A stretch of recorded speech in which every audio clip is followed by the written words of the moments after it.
Later today, the Senate will vote to confirm Kash Patel to be director of the FBI. Mr. Patel will lead the nation's primary federal law enforcement agency at a critical time. We've seen a heightened threat of terrorism in the homeland. Illegal drugs continue to come across the southern border and take the lives of too many Americans. Violent crime spiked in recent years, and it's still a problem in many parts of the country. And at the same time, the FBI has lost the trust of many Americans who fear the agency has become politicized. Mr. President, Kash Patel has spent his career working in criminal law and national security. He spent his first 8 years after law school as a public defender in state and federal courts in Florida. In 2014, he was brought on as a terrorism prosecutor at the U.S. Department of Justice, prosecuting terrorist organizations like Al-Qaeda and Al-Shabaab. From there, he went to work in national security for the House Intelligence Committee and then in the first Trump administration. He worked on the National Security Council, where he handled hostage rescues, among other sensitive missions. He also served as principal deputy for the acting director of national intelligence and later as chief of staff for the acting secretary of defense. Mr. President, as I said, the FBI has lost trust among the American people in recent years. Much of that much of that stems from a perception that politics has infected the FBI's important work. And it's not hard to see why. In just the last few years, the FBI field office in Richmond, Virginia, circulated a memo suggesting that traditional Catholics could be violent extremists. In 2021, the Attorney General infamously instructed the FBI to work with local law enforcement to target parents who attended school board meetings. And of course, there is the FBI's apparent double standard when it comes to investigating President Trump and its repeated failures to cooperate with congressional Republicans. Mr. President, the next director of the FBI needs to focus on rooting out politics so the FBI can enforce the law, uphold the Constitution, and keep Americans safe. The Bureau also needs a renewed focus on empowering the FBI's field office to be good partners to local law enforcement. I'm encouraged that Mr. Patel has the support of the National Police Association, the National Sheriff's Association, and multiple state attorneys general, all of whom will be his partners in law enforcement should Mr. Patel be confirmed. We've unfortunately seen that no community is immune from crime, terrorism, or illegal drugs. And we need all law enforcement working together and focused on the real threats facing our country. I look forward to working with Mr. Patel to restore the integrity of the FBI and get it focused on its critical mission. Mr. President, one of the most significant accomplishments of the first Trump administration was the passage of the Tax Cuts and Jobs Act. This comprehensive bill reduced tax rates for every income bracket, doubled the child tax credit, nearly doubled the standard exemption, or I should say the standard deduction, and enacted pro-growth policies for American businesses of all sizes. And what were the results? A growing economy, higher paychecks for hardworking families, millions of new jobs, small business growth, higher than expected federal revenues. That's right, higher than expected.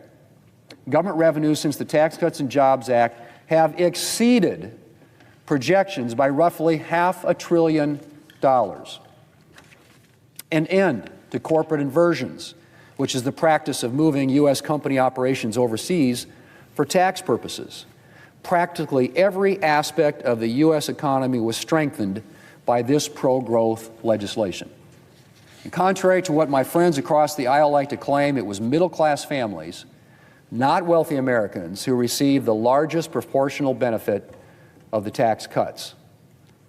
Now, let me just repeat that, Mr. President. It was middle-class families, not wealthy Americans, who received the largest proportional benefit of the tax cuts. Working families benefited from this legislation. Working families ended up with more money in their pockets. Working families had more breathing room because of the Tax Cuts and Jobs Act. Anyone who pretends that this wasn't the case is either ignorant of the law or being deliberately deceptive. Mr. President, the income tax cuts for individuals are expiring at the end of this year, along with a key small business tax cut called the Section 199A pass-through deduction.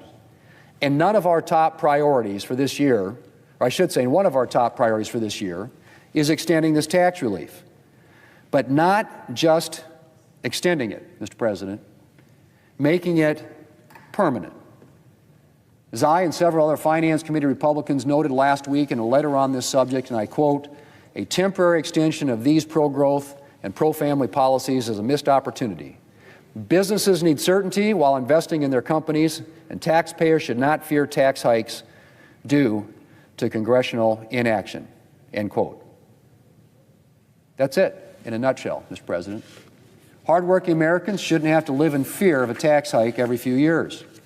And businesses need a clear picture of the tax outlook so that they can plan for the long term. Mr. President, making the Tax Cuts and Jobs Act permanent would protect hardworking families from uncertainty and ensure that they can keep more money in their pockets. And it would have significant long-term economic benefits.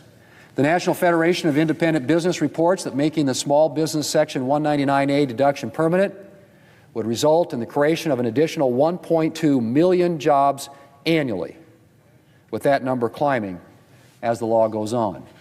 And the Tax Foundation reports that long-run gross domestic product would increase by a substantial 1.1%. The President has called for making the Tax Cuts and Jobs Act permanent, and I'm committed to ensuring that any tax bill we consider does exactly that. We have a real opportunity to improve the lives of Americans both here and now and for the long term, and we can't waste it. Mr. President, needless to say, drafting major tax legislation takes time. And Senator Crapo, the chairman of the Senate Finance Committee, has been doing an incredible job laying the groundwork for a permanent Tax Cuts and Jobs Act extension. But there's still substantial work left to do to arrive at a bicameral agreement. And we have to take the time to get it and do it right. As we continue to move full steam ahead on this key part of the President's agenda, however, there are other pressing priorities that need to be addressed immediately. When the President's border czar was here last week, he emphasized that the administration cannot sustain its effort to deport criminals here illegally without additional funding. And the last thing we want is to delay other parts of the President's agenda, like border security, while we do the work needed to arrive at a tax agreement that can pass both houses of Congress. That's why the Senate is moving forward on a two-part legislative plan to accomplish our and the President's top priorities. The first bill we consider will address immediate needs like securing the border and other key national security priorities. The second will focus on making tax relief permanent. The budget resolution we are taking up this week will address the border security part of the equation. And then we will take up a second budget resolution for the tax portion. I want to thank Chairman Graham for doing the work to get today's resolution to the floor, and I look forward to passing it later this week. Mr. President, I look forward to taking up that second budget resolution as well in the not-too-distant future to prevent a $4 trillion tax hike on hardworking Americans and making the individual and small business tax relief from the Tax Cuts and Jobs Act permanent. Mr. President, I yield the floor. Mr. President, I ask unanimous consent that the mandatory quorum call with respect to the Patel nomination be waived. Is there objection? Without objection. The clerk will report the motion to invoke cloture. Cloture motion. We, the undersigned senators, in accordance with the provisions of Rule 22 of the Standing Rules of the Senate, do hereby move to bring to a close debate on the nomination of Kash Patel of Nevada to be Director of the Federal Bureau of Investigation, signed by 17 senators. By unanimous consent, the mandatory quorum call has been waived. The question is it the sense of the Senate that debate on the nomination of Kash Patel of Nevada to be Director of the Federal Bureau of Investigation shall be brought to a close? The yeas and nays are mandatory under the rule. The clerk will call the roll. Ms. Also Brooks, Ms. Baldwin, Mr. Banks, Mr. Barrasso.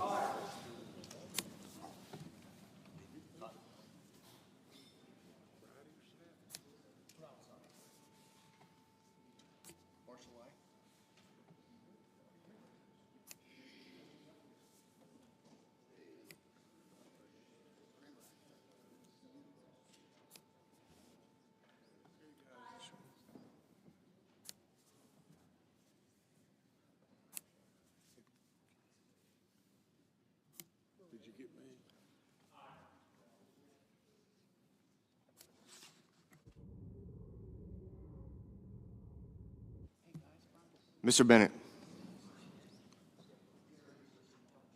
Mrs. Blackburn.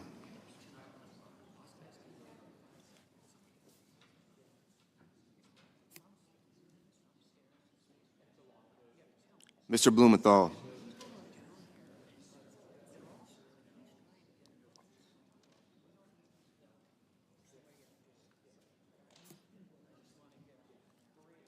Ms. Blunt Rochester.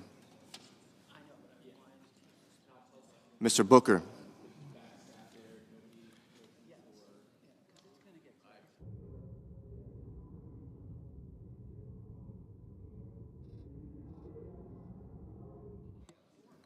Mr. Bozeman.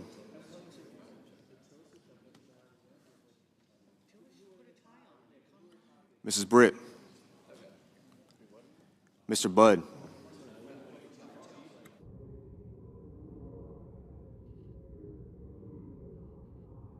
Ms. Cantwell.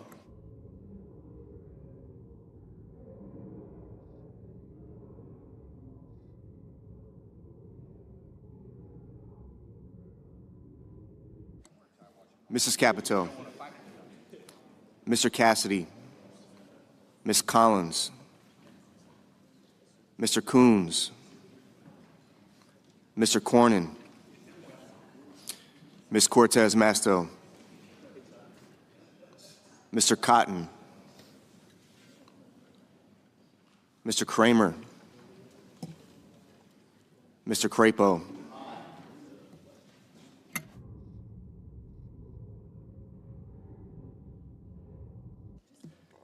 Mr. Cruz. Mr. Curtis. Mr. Daines. Ms. Duckworth. Mr. Durbin. Ms. Ernst. Mr. Fetterman. Mrs. Fisher. Mr. Gallego. Mrs. Gillibrand. Mr. Graham. Mr. Grassley. Mr. Haggerty. Ms. Hassan. Mr. Hawley. Mr. Heinrich. Mr. Hickenlooper. Ms. Hirono. Mr. Hoven. Mr. Husted. Mrs. Hyde-Smith.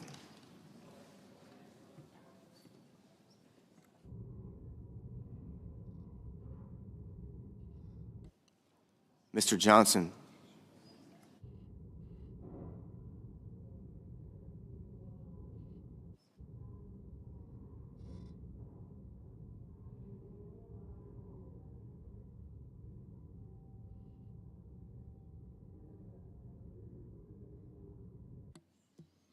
Mr. Justice.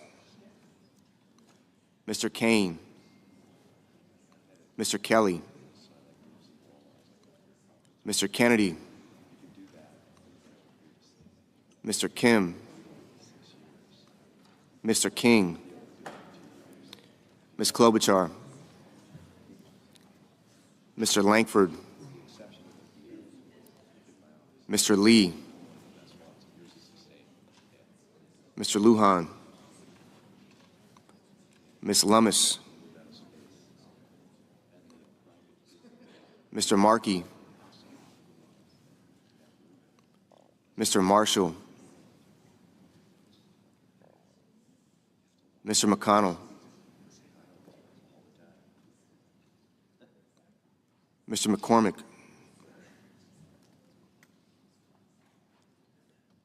Mr. Merkley. Mrs. Moody. Mr. Moran. Mr. Moreno. Mr. Mullen, Ms. Murkowski, Mr. Murphy, Mrs. Murray,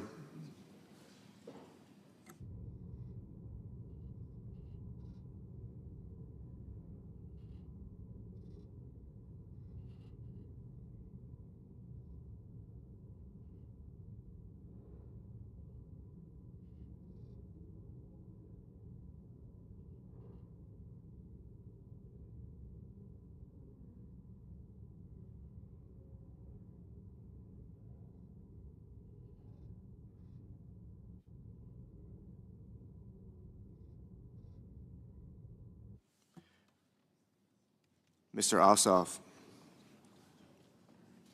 Mr. Padilla, Mr. Paul, Mr. Peters, Mr. Reed, Mr. Ricketts, Mr. Risch, Ms. Rosen,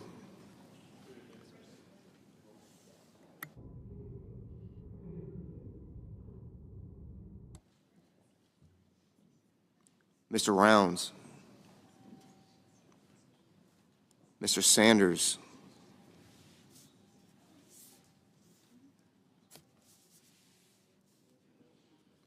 Mr. Schatz, Mr. Schiff,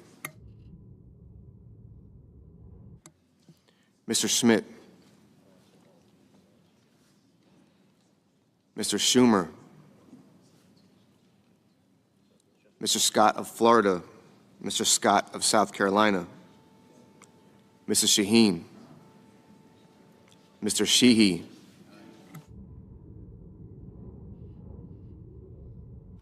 Ms. Slotkin,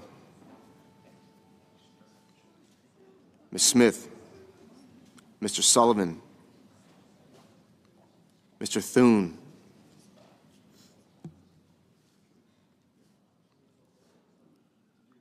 Mr. Tillis,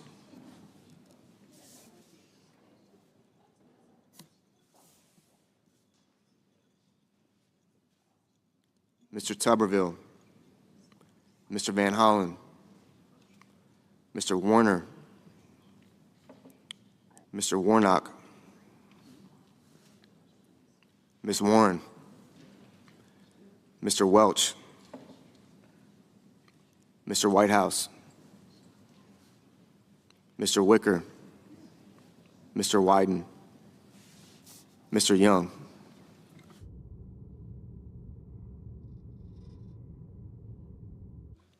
Senators voting in the affirmative: Barrasso, Cotton, Kramer, Crapo, Cruz, Fisher, Justice, Marshall, Moran, Mullen, Rounds, Sheehy, Thune, Tuberville, Wicker.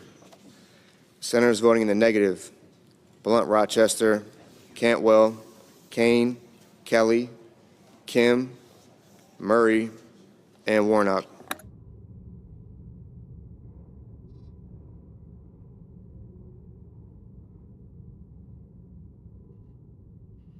Ms. Also Brooks. Ms. Also Brooks. No.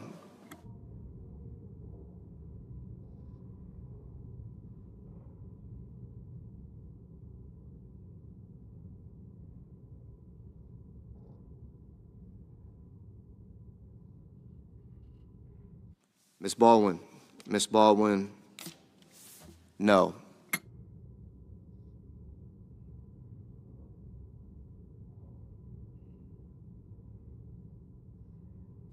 Mr. McCormick. Mr. McCormick. Aye.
Mr. Schatz. Mr. Schatz. No.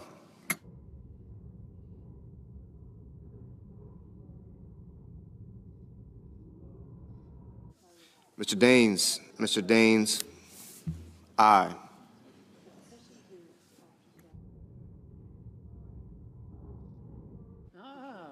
Haven't heard that.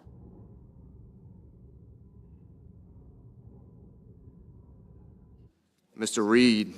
Mr. Reed. No. Ms. Hassan. Ms. Hassan. No.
Mrs. Blackburn. Mrs. Blackburn. Aye.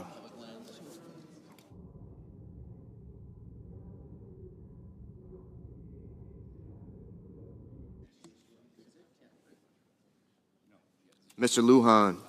Mr. Lujan. No. Mr. Van Hollen. Mr. Van Hollen. No. Mr. Gallego. Mr. Gallego. No. Mr. Wyden. Mr. Wyden. No. Mrs. Hyde-Smith. Mrs. Hyde-Smith. Aye.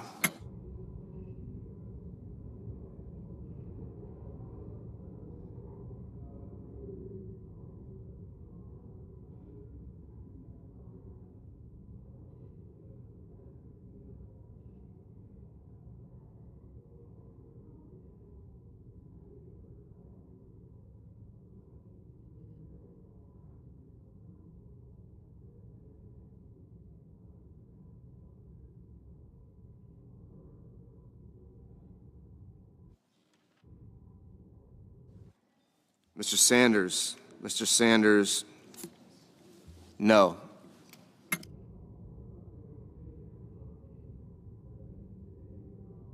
Mr. Curtis.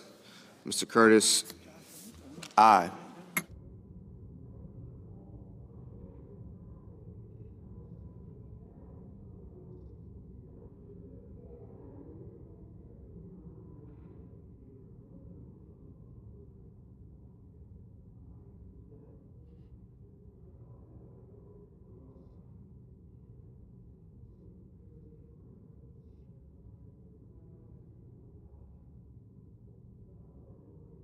Mr. Scott.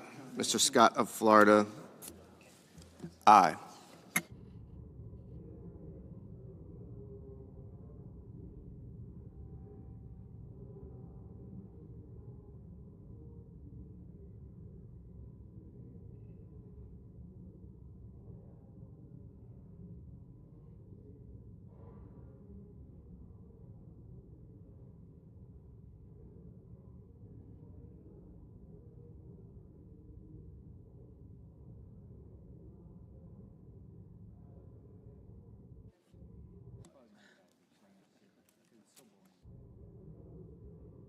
Mr. Banks.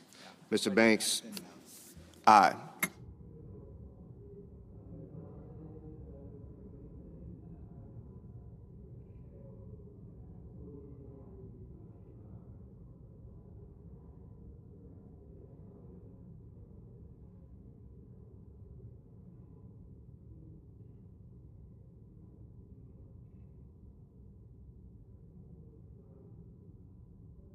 Ms. Warren. Ms. Warren. Hey, Tony. No.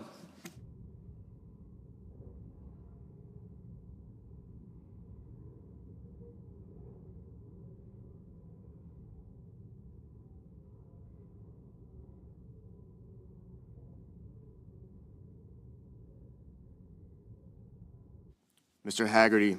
Mr. Haggerty, aye.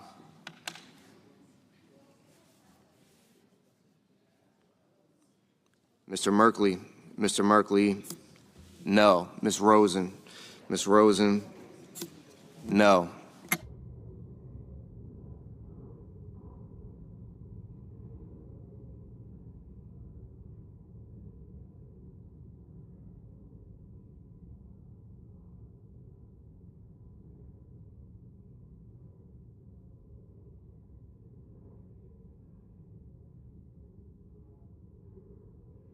Mr. Bennett.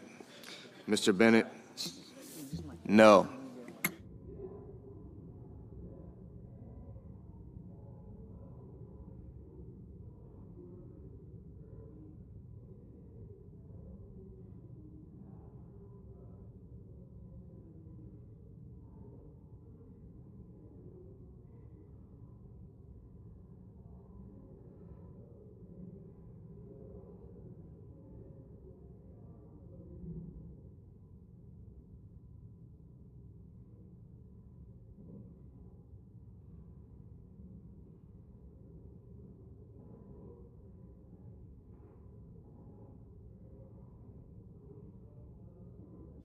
Mr. Peters. Mr. Peters, no.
Mr. Tillis. Mr. Tillis, aye.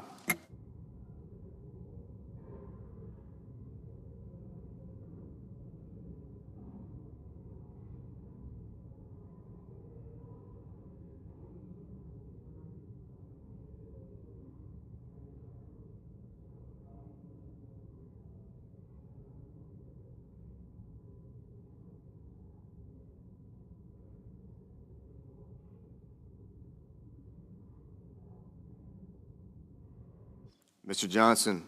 Mr. Johnson, aye.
Mr. Budd.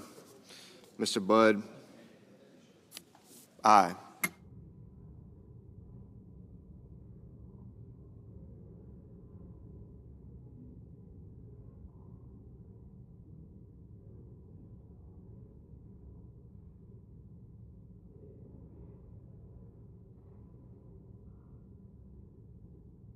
Mr. Lee. Mr. Lee, aye. Mr. Schumer. Mr. Schumer, no. Ms. Slotkin. Ms. Slotkin, no. Ms. Duckworth. Ms. Duckworth, no.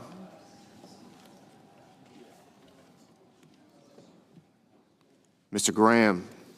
Mr. Graham, aye.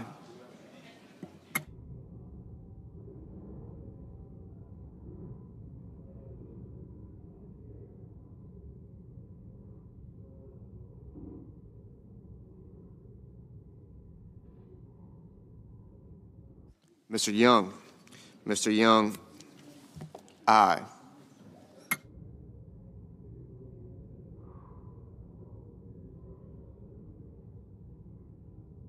Ms. Collins. Ms. Collins, no.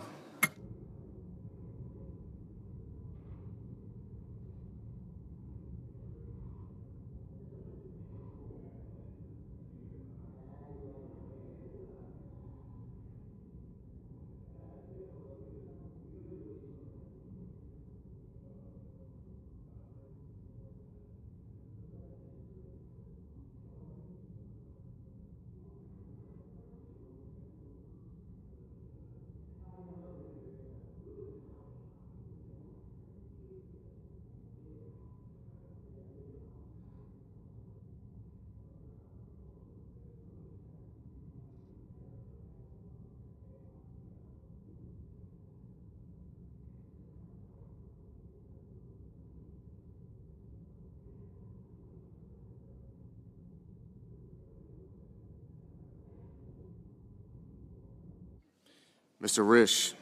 Mr. Risch, aye.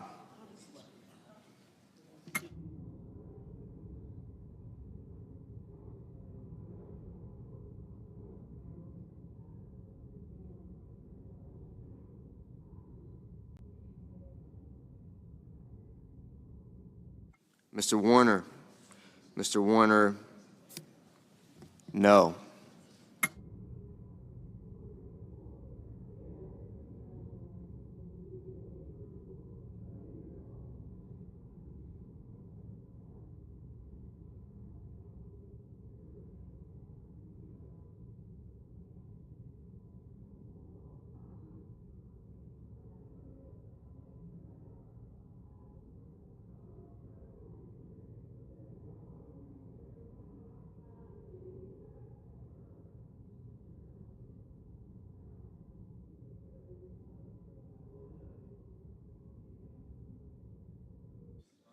Mr. Markey.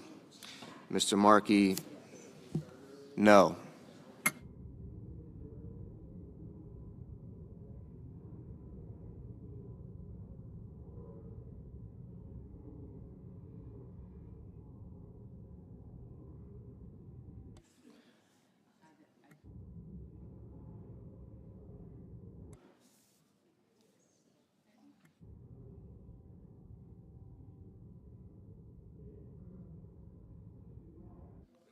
Mr. Whitehouse. Mr. Whitehouse, no. Mrs. Moody. Mrs. Moody, aye. Mr. King. Mr. King, no. Mr. Lankford. Mr. Lankford, aye. Mr. Heinrich. Mr. Heinrich, no. Mr. Cornyn. Mr. Cornyn, aye. Mrs. Britt. Mrs. Britt, aye. Mrs. Capito. Mrs. Capito, aye.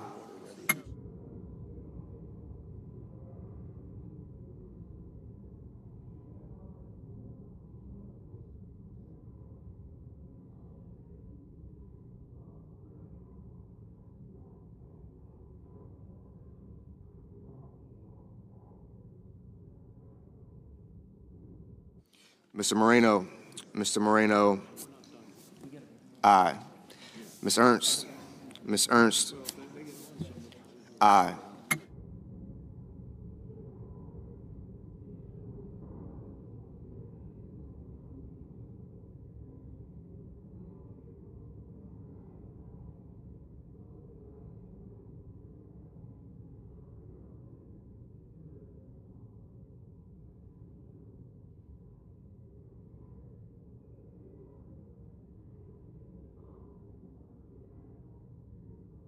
Ms. Smith. Ms. Smith, no.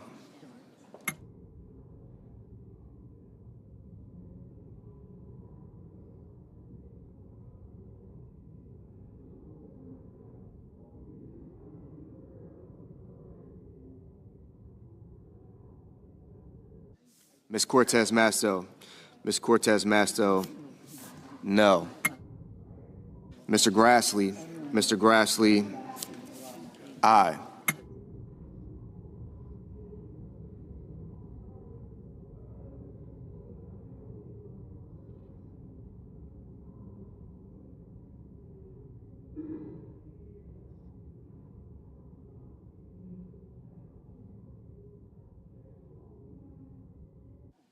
Mr. Schmidt. Mr. Schmidt, aye.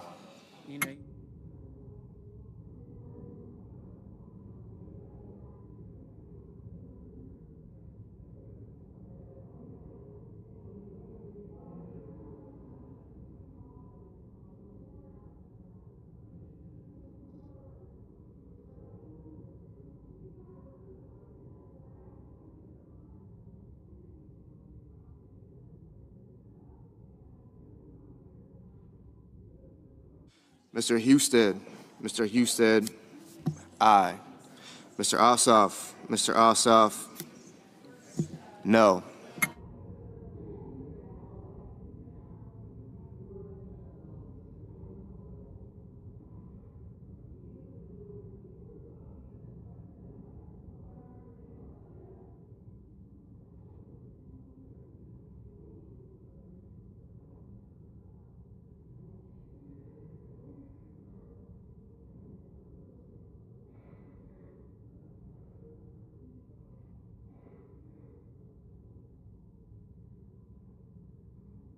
Mr. Scott. Mr. Scott of South Carolina, aye. Mr. Padilla. Mr. Padilla, no.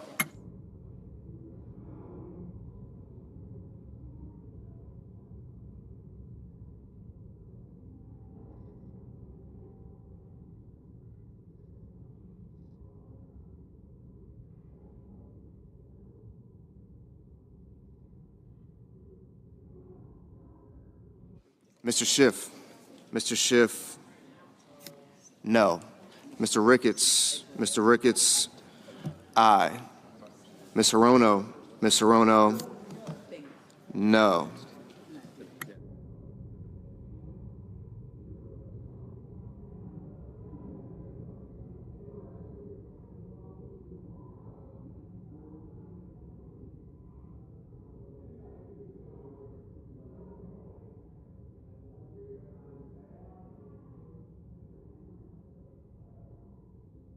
Mrs. Shaheen. Mrs. Shaheen, no.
Mr. Kennedy.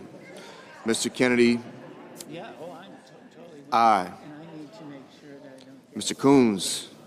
Mr. Coons, no. Mr. Murphy. Mr. Murphy, no.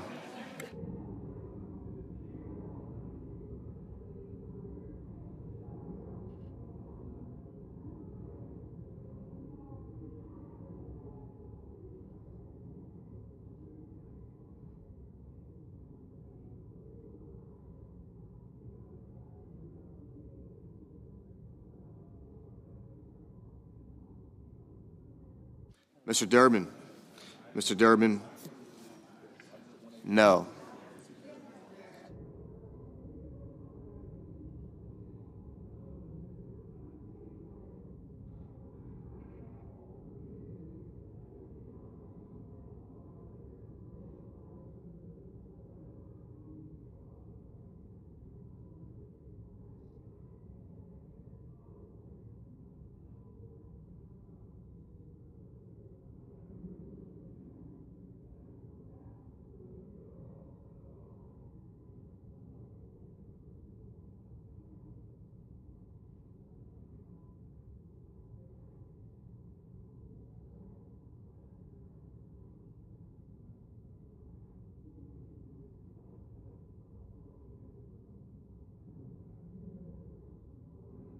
Mr. Sullivan. Mr. Sullivan, aye. Ms. Murkowski. Ms. Murkowski, aye.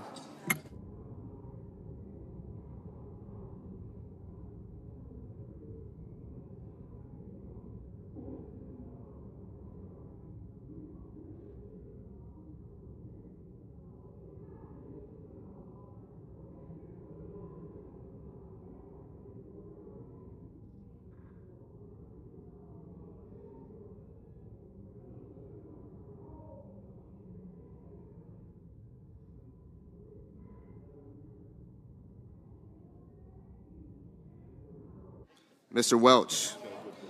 Mr. Welch, no.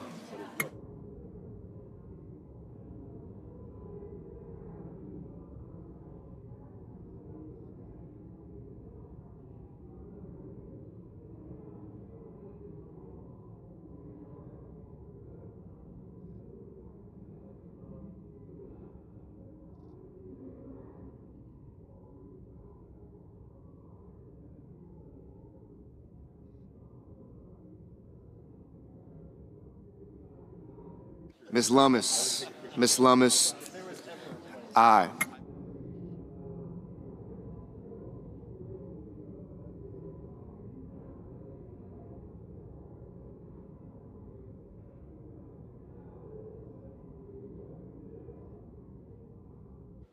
Mr. Cassidy. Mr. Cassidy, aye. Mr. Hickenlooper. Mr. Hickenlooper, no.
Mr. Booker. Mr. Booker, no. Mr. Blumenthal. Mr. Blumenthal, no.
Ms. Klobuchar. Ms. Klobuchar. No.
Mr. Hawley.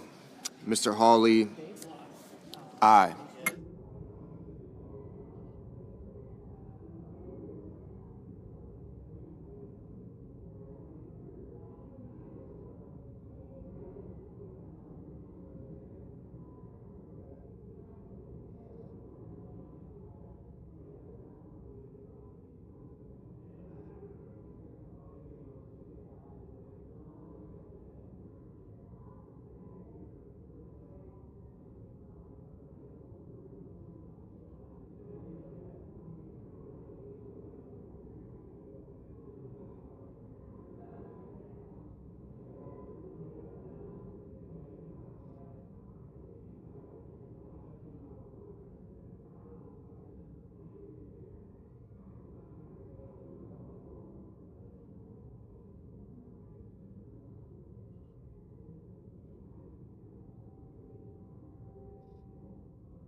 Mr. Hoven. Mr. Hoven, aye.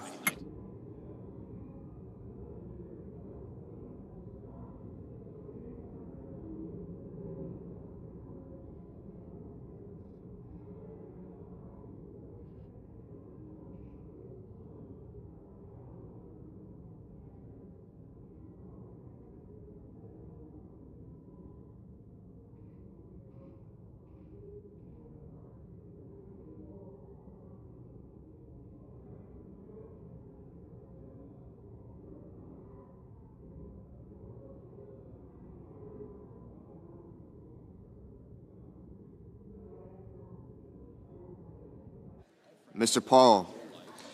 Mr. Paul, aye.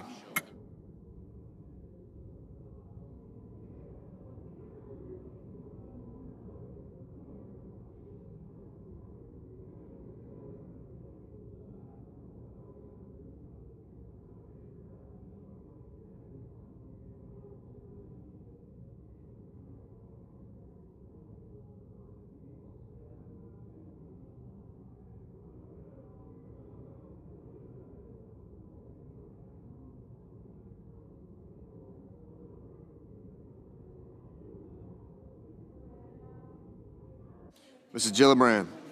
Mrs. Gillibrand, no.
Mr. McConnell. Mr. McConnell, aye.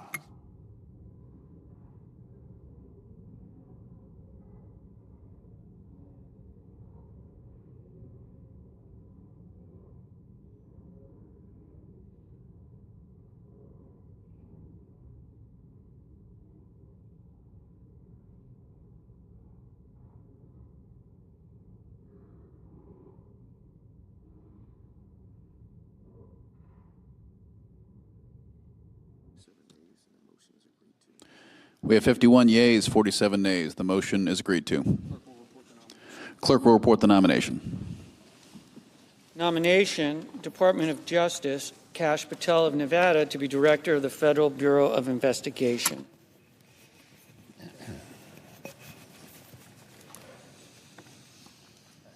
Mr. President. Senator from Kentucky. I've never liked calling too much attention to today's date, February 20th. But I figured my birthday would be as good a day as any to share with our colleagues a decision I made last year. During my time in the Senate, I've only really answered to two constituencies: the Republican Conference and the people of Kentucky. Over the years, the first group trusted me to coordinate campaigns, to count votes, to steer committees, to take the majority, and on 9 occasions to lead our conference. Serving as a Republican leader was a rare and, yes, rather specific childhood dream. And just about a year ago, I thanked my colleagues for their confidence, which allowed me to fulfill it. To the distinguished members of this body, I've had the privilege to lead, and I remain deeply, deeply grateful. Today, however, it's appropriate for me to speak about an even deeper allegiance and even longer-standing gratitude. 7 times, my fellow Kentuckians have sent me to the Senate. Every day in between, I've been humbled by the trust they placed in me to do their business right here. Representing our Commonwealth has been the honor of a lifetime. I will not seek this honor an 8th time. My current term in the Senate will be my last. I've been a student of history my entire life. I can't remember the last time I didn't have a stack of biographies or political memoirs on my nightstand. And I know well how tempting it can be to read history with a sense of determinism. Assuming that somehow notorious failures were inevitable, that crowning triumphs were predestined, and in either case, that lives and careers followed orderly paths. This, of course, isn't how things work. And I've never had to look further than my own life to recognize it. I've never lost sight of the fact that without my mother's devoted care, a childhood encounter with polio could have turned out a lot worse. That unless my father had taken a job in the bluegrass state, my interest in politics might have run a course somewhere else. But if it weren't for an 11th hour outside the box idea on the campaign trail, my Senate career would have been over before it began. Or that, if not for the people of Kentucky, time and again, agreeing that leadership delivers and electing me to send back here, it would have been someone else from somewhere else taking that seat at the table where I've had a chance to work, strategize, fight, and win. I grew up reading about the greatness of Henry Clay, but there were times when the prospect of etching my name into his desk in this chamber felt like more of a long shot than making it to the major leagues. I got a front row seat to the greatness of Senator John Sherman Cooper of Kentucky as a summer intern in his office. But at so many moments in my early career, the idea of following in his footsteps felt more distant than the moon. So the only appropriate thing to take away today, apart from a healthy dose of pride, is my immense gratitude for the opportunity to take part in the consequential business of the Senate and the nation. Gratitude to the people I represent, Kentucky's families and farmers and miners and service members and small business owners. Gratitude to loyal friends, dedicated volunteers, and talented staff who've helped me serve much better. Gratitude to this institution that has repaid my devotion so generously over the years, and to so many colleagues who've become great friends. Gratitude for my family's support. And in particular, my ultimate teammate and confidant of the last 32 years. Elaine's leadership and wise counsel in their own right have made her the most seasoned cabinet official in modern history. On top of all that, her devotion to me and to Kentucky is a lot more than I deserve.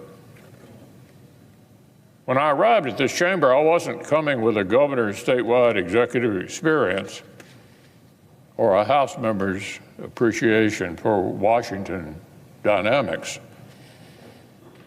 I knew my hometown of Louisville, and I'd spent the previous few years working hard to learn what mattered to folks all across the rest of the Commonwealth. And yet, within weeks of swearing the oath, sure enough, I was here on the floor talking with colleagues from other far-flung corners of the country, discussing solutions to a farm income crisis and infrastructure challenge that affected different states in the same way. I learned quickly that delivering for Kentucky meant finding the ways the Commonwealth's challenges were actually tied to national debates. Seeing to it that major agriculture legislation remembered Kentucky farmers and particularly included when they needed extraordinary assistance, like the tobacco buyout. Making sure that nationwide steps on transportation infrastructure included resources for modernizing the Brent Spence Bridge, which supports billions of dollars in economic activity in Kentucky and the surrounding region. And with the trust of a local community, finishing the task first assigned by President Reagan, the safe destruction of America's legacy chemical weapons, at the Bluegrass Army Depot. So efforts like these have spanned the length of my Senate career, and I've been humbled each and every opportunity to help Kentucky punch above its weight. Of course, the Senate has to grapple with foundational questions that reach even more broadly across American life and either further into posterity. We're trusted on behalf of the American people to participate in the appointment of the federal judiciary, to be the final check on the assembly of power in the courts beyond the reach of representative politics, and to ensure that the men and women who preside over them profess authentic devotion to the rule of law above all else. When members of this body ignore, discount, or pervert this fundamental duty, they do so not just at the peril of the Senate, but of the whole nation. The weight of our power to advise and consent has never been lost on me, and I've been honored to perform my role in confirming judges who understand their role. On this floor, there is no place to hide from the obligations of Article 1, the Senate's unique relationship with Article 3, or our role in equipping the powers of Article 2. Here, every debate over agriculture or infrastructure or education or taxes is downstream of the obligations of national security. Every question of policy here at home is contingent on our duty to provide for the common defense. One of the first times I spoke at length on this floor as a freshman, I was compelled to join the debate over strengthening the deterrence of America's nuclear triad. Whether to expand the U.S. military's hard target nuclear capability was an interesting question to pose to someone whose most recent job had been running a county government. But there, of course, was the founder's brilliance at work. The hopes and dreams of every American are tied up in our ability to protect and defend the nation and its interests.